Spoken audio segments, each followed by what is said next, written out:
Hi, I'm Katie Stites, and I'm a multimedia journalist. Shooting, editing, and reporting are just a few of my many skills. I've also had experience in doing a live shot and producing a newscast. My natural curiosity, writing, and communication skills shine when it comes to telling a story visually. Here are a few pieces I'm proud to call my own. Thanks for watching. Nate Schloss is the owner of 12-week-old kitten Fritz. Schloss began recording his room on October 9th when he noticed Fritz was bleeding from the nose to see if he was falling off the bed.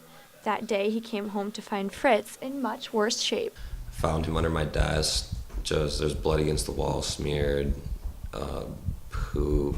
He is basically unconscious. The recording allegedly shows his roommate Leonopoulos chasing, throwing, and hitting his cat over a period of over 3 hours.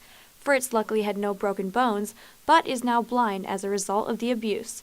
Nate says that Nopoulos was his friend of about 3 years and that he even seemed to like cats. Seemed to play with them fine, send me Snapchats of them all the time. They had cats at home, grown up with, so I was literally mind blown.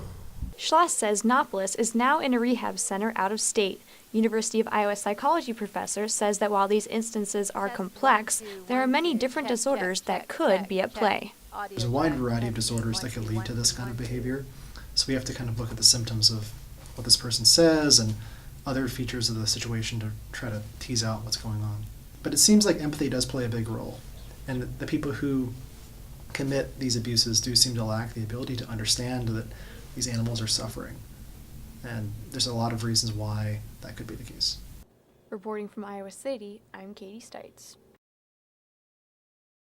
Colleen Tyson, a librarian at Special Collections, had to take to a microscope to find out what was inside this book.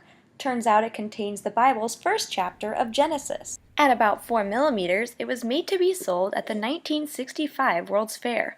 It was thought to be the smallest book in the world at the time, made by a printing company to show off their tiny print technology. And it had been a pair with one that was larger, that had the same text 10 times larger, that had been sold as a pair, so that there was one you could read. As time went on, these micro-miniature books got smaller and smaller.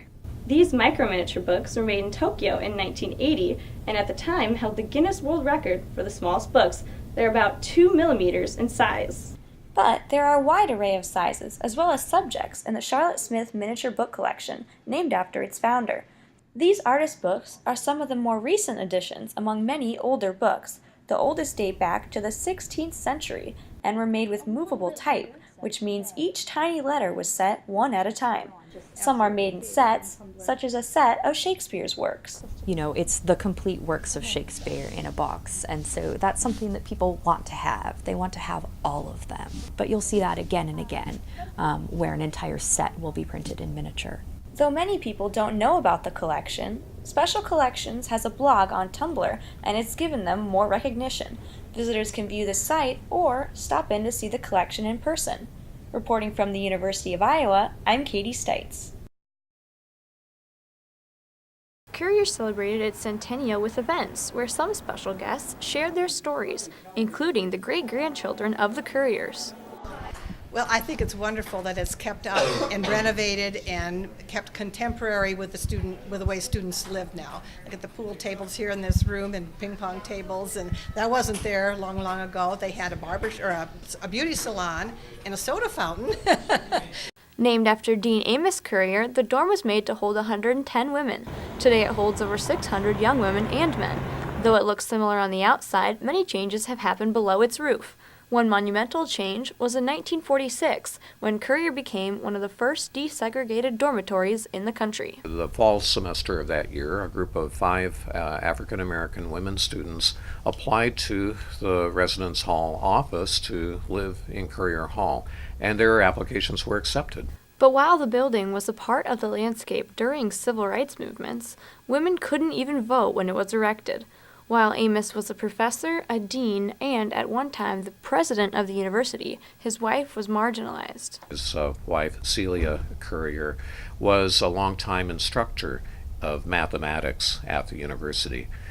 She was never assigned or awarded the role of professor, and a lot of historians, I think, would suspect that it was owing to sexism of the time. After 100 years, Currier Hall still remains. It stands as both a piece of history and a reminder of progress at Iowa and in America. I hope it's here for 100 more years. Who knows? I won't know that, but I hope some people who will. Reporting from the University of Iowa, I'm Katie Stites.